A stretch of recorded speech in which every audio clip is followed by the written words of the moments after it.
Hello friends, hi. இன்னைக்கு நம்ம சேனலில் முந்திரி பிஸ்கட் எப்படி செய்கிறதுன்னு பார்க்கலாம். முந்திரி பிஸ்கட் செய்கிறதுக்கு 1 கப் மைதா மாவை சலிச்சு எடுத்து வச்சுருக்கிறேன். இதை ஒரு பவுலுக்கு மாற்றிக்கலாம்.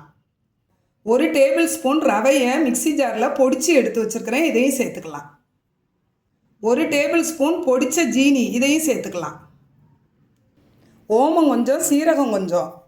இதை நல்லா கையில் போட்டு இந்த மாதிரி கசக்கி போட்டுக்கலாம். இந்த மாதிரி செஞ்சு போட்டால் நல்ல வாசமாக இருக்கும்.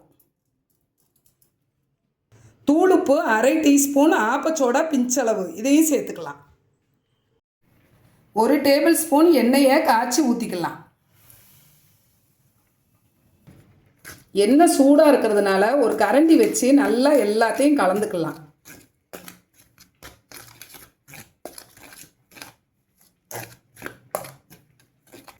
கையை வச்சு மாவை நல்லா இந்த மாதிரி பெசரிக்கலாம்.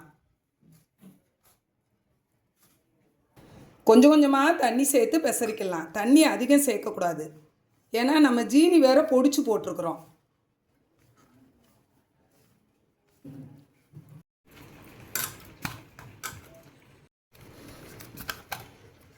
மாவை இந்த பதத்துக்கு பிசைஞ்சு வச்சுக்கலாம்.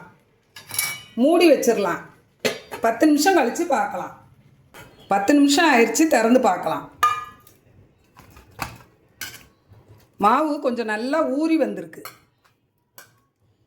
இதில் பாதி மாவை நம்ம எடுத்துக்கலாம்.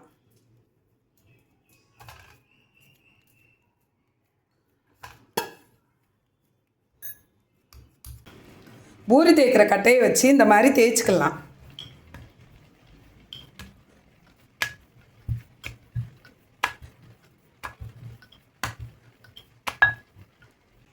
இந்த அளவு தடிமனாக தேய்ச்சிக்கிடணும்.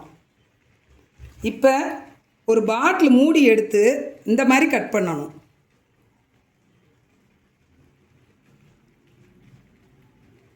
நமக்கு அப்படியே முந்திரி ஷேப்பில் கிடைக்கும்.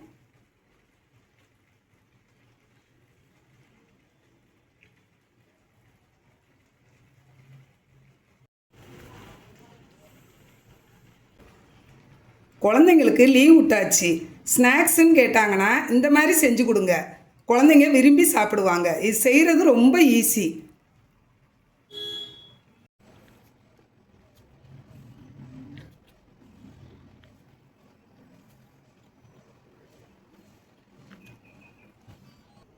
எல்லா மாவையும் முந்திரி ஷேப்புக்கு கட் பண்ணியாச்சு.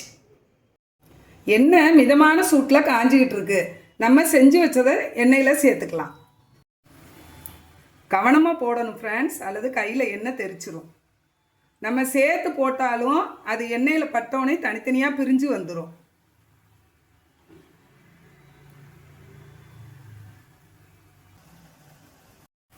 போட்டு கொஞ்ச நேரத்துக்கு கரண்டி விடக்கூடாது. கொஞ்ச நேரம் கழித்து கரண்டி விட்டு கிளறி கொடுக்கணும்.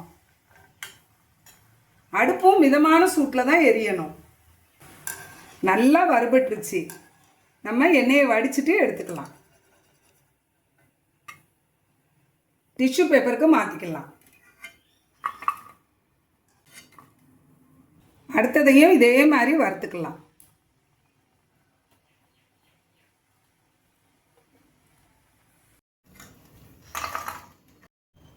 எல்லாத்தையும் நம்ம வறுத்து எடுத்தாச்சு. 100 கிராம் மைதா மாவில் நமக்கு இந்த அளவு கிடச்சிருக்கு. அதிக குவான்டிட்டியாக கிடச்சிருக்குது. ஜீனியை பொடிச்சு வச்சுருக்கிறேன். இதை கொஞ்சமாக தூவிக்கலாம். நல்லா குளிச்சு விட்டுக்கலாம். தனி வத்தப்பொடி கொஞ்சம் சேர்த்துக்கலாம். உங்களுக்கு வத்தப்பொடி டேஸ்ட் பிடிக்கும்னா கொஞ்சமாக சேர்த்துக்கோங்க. நீங்களும் இதே மாதிரி ட்ரை பண்ணி பாருங்கள். உங்களுக்கு இந்த ரெசிபி பிடிச்சிருந்தனா கலாஸ் ஃபுட் வெப் சேனலை லைக் பண்ணுங்கள், ஷேர் பண்ணுங்கள், சப்ஸ்கிரைப் பண்ணுங்கள். பக்கத்தில் இருக்கிற பெல் ஐக்கானை கிளிக் பண்ணுங்கள். Thank you friends.